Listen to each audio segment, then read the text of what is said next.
Bueno, Víctor, esto es un sueño hecho realidad, es una forma de homenajear este territorio en el que estamos. La verdad que la primera vez que fui a Trojas de Cataca, que hoy desafortunadamente está completamente sedimentado, me pareció tan increíble ver cómo la gente se adaptaba y era capaz de vivir sobre el agua. Y luego lo que llaman Nueva Venecia, que en realidad es el Morro o Buenavista, cuando empezamos y creamos Talento Magdalena, algunos jóvenes de Tasajera, de Pueblo Viejo, contaban cómo venían precisamente esos palafitos y lo difícil que era para ellos tener que ir al colegio a través del bote para ir a la institución educativa o en muchos casos trasladarse ya a la zona más urbana porque no había bachillerato completo. Y bueno, para ellos llegar a la universidad era como pensar que era casi que imposible que alguien de una casita de estas pueda llegar a la universidad y convertirse en profesional.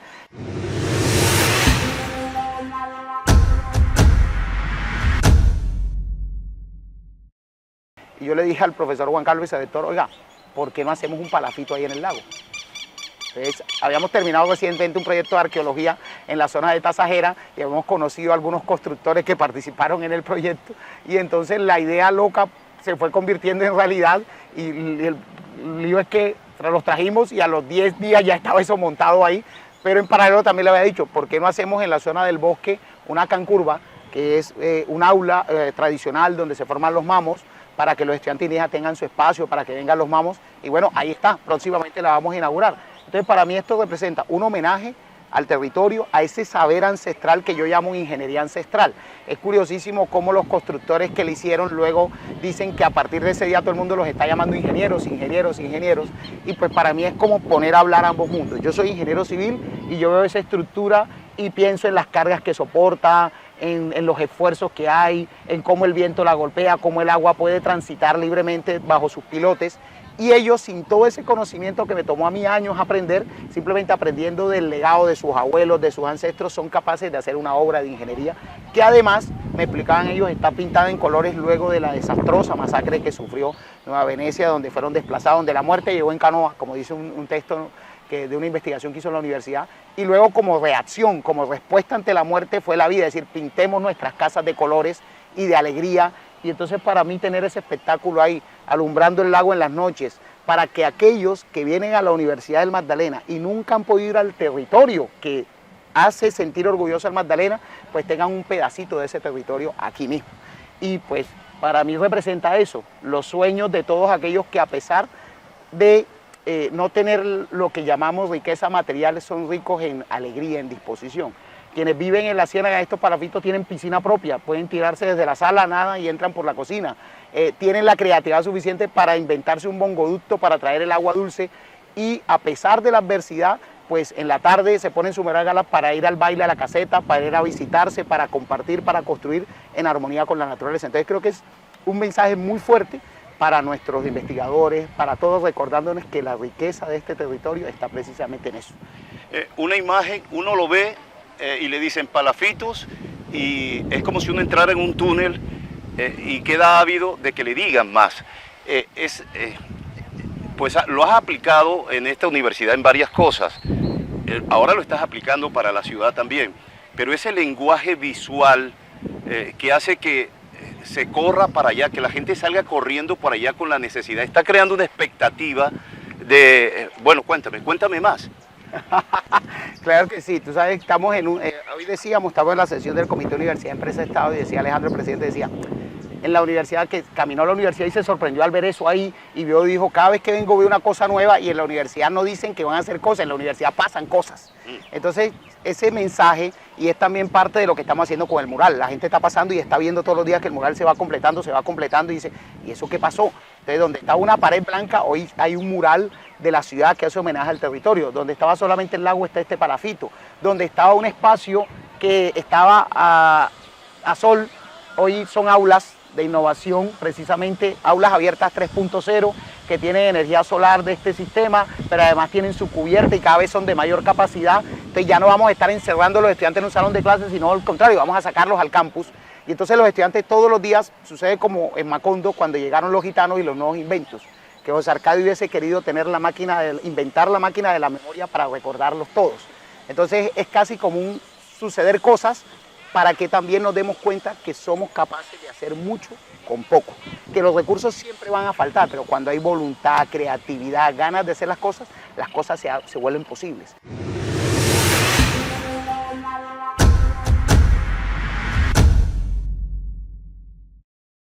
Que ya está bueno de tanto diagnóstico, de tanto pesimismo. En medio de las dificultades podemos hacer cosas increíbles. Entonces, una universidad que tiene un aula flotante en el centro de su propio espacio educativo para dialogar con las comunidades es algo que ¿por qué no se lo ocurre a nadie? No sé, tal vez porque nunca hemos mirado el territorio, tal vez porque yo miro el territorio con la fascinación de ese niño que llegó por primera vez y vio el mar, que fue al Puente La Bagua la primera vez que llegaban a pescar allá abajo y no entendía cómo se conectaba tanto el mar como lo dulce y por qué el mar seguía siendo salado y cómo había familias viviendo en medio de eso. Toda esa fascinación o que te da las construcciones en la Sierra Nevada, lo que llamamos ciudad perdida, que yo le llamo la ciudad ancestral, la ciudad perdida es esta, que luego de 500 años todavía no ha encontrado su rumbo. Nosotros llamamos con menosprecio la ciudad perdida. No, o sea, la ciudad estaba ahí. Nosotros los perdidos somos nosotros. De si ambas cosas se encuentran, esta ciudad va a sembrar un futuro mucho mejor del que ya ha tenido. A pesar de eso, yo soy un optimista permanente y un agradecido porque esta ciudad, con todas las limitaciones que tiene, me ha dado todo. Hace posible historias como la mía, como la de muchos, y hoy precisamente veía como gente dice, yo no nací aquí, pero yo quiero tanto esta ciudad, yo no nací aquí, que yo quiero tanto esta ciudad, que yo lo que quiero es que el que nació aquí la quiera tanto como los que no nacimos aquí, pero sentimos que vale la pena quererla y cuidarla. Y eso hace parte de eso. El ejemplo, el tener elementos en comunicación ejemplarizantes, lo que hace es que la gente no camine, sino que da zancos. Y este ha sido un zanco. Yo nunca había conocido tanto de los pueblos palafitos, ni me había seducido como me seduce, porque ese es el Magdalena, pero es que detrás de eso hay un sentido de pertenencia, hay la descripción narrativa de la cual estás hablando del sufrimiento de la gente. Es decir, le estás diciendo a la gente, hey, interésate por esto, porque es que esto no es historia solamente, esto es vida de la gente. Totalmente. Alguien decía, le preguntaba yo a un joven de allá, ¿por qué Nueva Venecia? No, es que alguien hace muchos años fue a Bogotá y vio Venecia y entonces lo que dice, nosotros somos Nueva Venecia, más o menos como tratando de encontrar ese sentido justificativo para sentirse orgulloso al darle un nombre europeo. No, antes de ir a Venecia vayan a los palafitos. Lo que tiene los palafitos no lo tiene Venecia. Los palafitos son historia viva. En Europa hay que hacer arqueología y excavar para tratar de entender cómo vivían quienes estuvieron antes. Hoy nosotros los tenemos aquí. Entonces escuchémoslos, hablemos con ellos, sepamos diferenciar un arhuaco de un cogi, de un guayú, en qué tienen en común, entendamos por qué, cuál es su visión del mundo, por qué somos nosotros los hermanitos menores y ellos son los hermanitos mayores. Vayamos más allá del cliché de la mochila y conozcamos, vayamos más allá del cliché de las mariposas amarillas en la obra de García Márquez y entendamos que García Márquez fue un cronista de lo que veía en sus pueblos, en Sucre, en Aracataca, en Fundación, en Ciénaga, en la zona bananera, en La Guajira, en Barranquilla, en Cartagena, en las ciudades donde estuvo, y no importa estando exiliado en Europa o en México, nunca dejó de pensar en su Macondo, que no es el Macondo de la serie por allá en el Tolima, es el Macondo que pasa cotidianamente aquí en el territorio. Entonces, si nuestros creadores, nuestros cineastas, nuestros músicos empezaran a hacer, como ha dicho Carlos, voy a decir, hagamos el rock de mi pueblo, pues también hagamos el jazz de mi pueblo, pongamos la cumbia a sonar e integrémosla con los ritmos extranjeros, pongamos tanto en valor la champeta, que es herencia africana y es más propia, que como el reggaetón. Entonces, si nosotros nos conectamos con nuestras raíces y nos sentimos orgullosos y no tener que decir Nueva Venecia al morro para hacerlo sonar exótico, sino decir, no, orgullosamente del morro y del morro para el mundo. Sentirnos orgullosos y no sentir que entonces cuando nos decían pelo indio o pareces indio, entonces era despectivo, ¿no? Pues ojalá tuviésemos mayor identidad frente a ese vínculo y tratar entonces de reconocernos en esa diversidad, entender que somos un crisol de culturas que se construyeron siempre porque las civilizaciones, desafortunadamente el hombre las ha construido siempre atropellando un hombre a otro hombre. Los que se van más civilizados en nombre de la civilización arrasaron pueblos enteros. En nombre del poder siempre, o de la religión, o de cualquier cosa. Esa es la historia de la humanidad. Hoy seguimos viéndolo todavía con todo lo que hemos avanzado, pueblos invadiendo otros pueblos, bombardeando niños. Entonces, claro, el choque de cultura fue complicado, hubo muertos, hubo exceso, por supuesto, pero luego ese sincretismo nos trajo a lo que tenemos.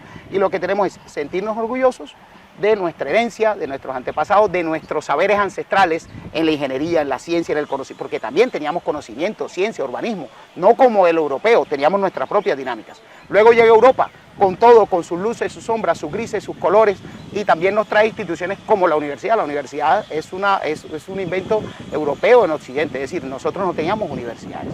Ahora, nuestro modelo de universidad del futuro, luego de 500 años que llegó, pues cuál será ese modelo de universidad que construyamos de nuestra herencia ancestral con lo mejor de esa universidad global.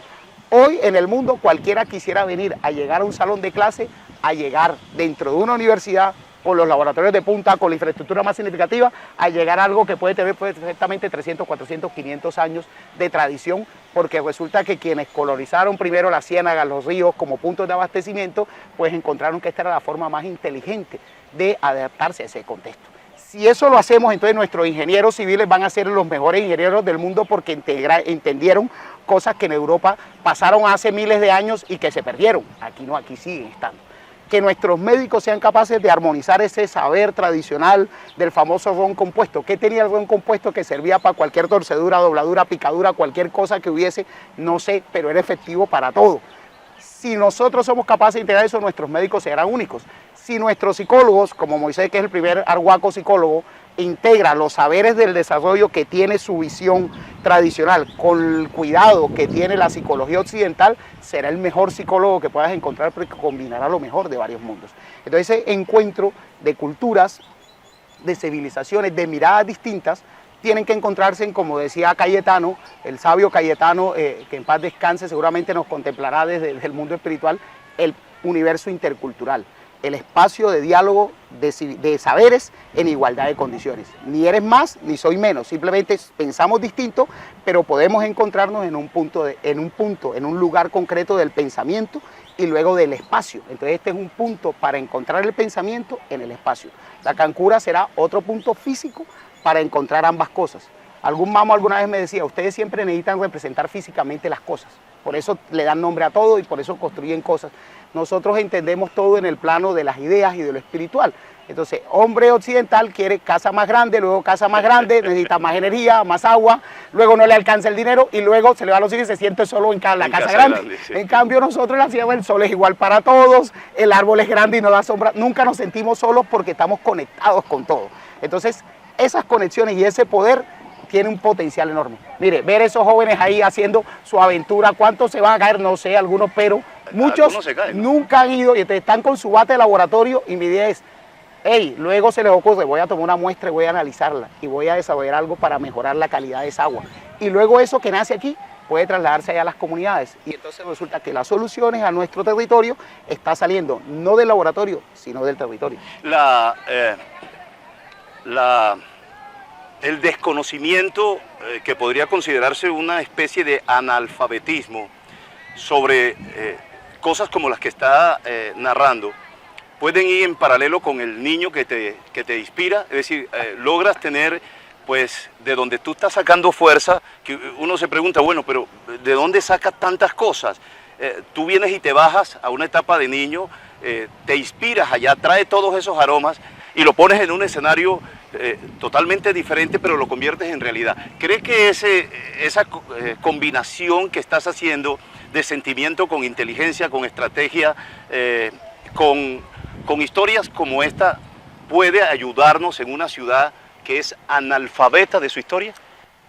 Yo creo que sí, creo que todos tienen muy bonitos recuerdos de su infancia en Santa Marta, sino que aquí hemos tenido una especie de peste del olvido. Recuerden que esa era la fase final de la peste del insomnio. Los primeros síntomas eran el insomnio, la gente dejaba de dormir. Al principio, pues José Arcadio Bruna dijeron, bueno, con tanto que hay que hacer no pasa nada si no dormimos más. Resulta que a la semana ya habían barrido todo el pueblo, pintado todo, y ya se encontraron que no tenían más nada que hacer. Pero se dieron cuenta que eso degeneraba en algo más grave, que era el olvido. Entonces ya después para contrarrestar el olvido empezaron a etiquetar cosas. Entonces más o menos es lo que hace hoy la gente en redes sociales, foto, foto, foto. Pero luego ya después olvidas el que simboliza una imagen y prácticamente se hundieron en una idiotez de presente sin pasado y sin futuro.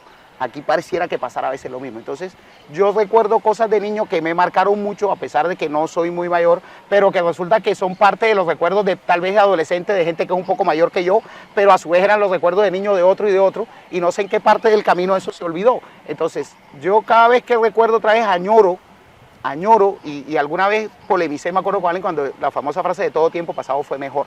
Yo creo que en muchas cosas se progresa, pero en otras cosas no hemos progresado. Entonces yo recuerdo una ciudad llena de canchas por todas partes. Perehuétano, los troncos eran una cancha en el centro de la ciudad. Lo único que estaba eran los bomberos, no estaba, y eran los troncos porque estaba lleno de tronquitos ahí donde uno se sentaba y había unos partidos impresionantes. La de Bastida, la de Matoco, las dos de Gaira, Pedro de la Costa, la Malibú y tal. Ya hoy todo eso desapareció, ya no existe. Se cubrieron edificios, que no está mal, pero si no hay canchas públicas, ¿dónde van a formarse los nuevos Didi, pibes, los arangos, que el fútbol era silvestre porque en todos lados había una cancha de fútbol?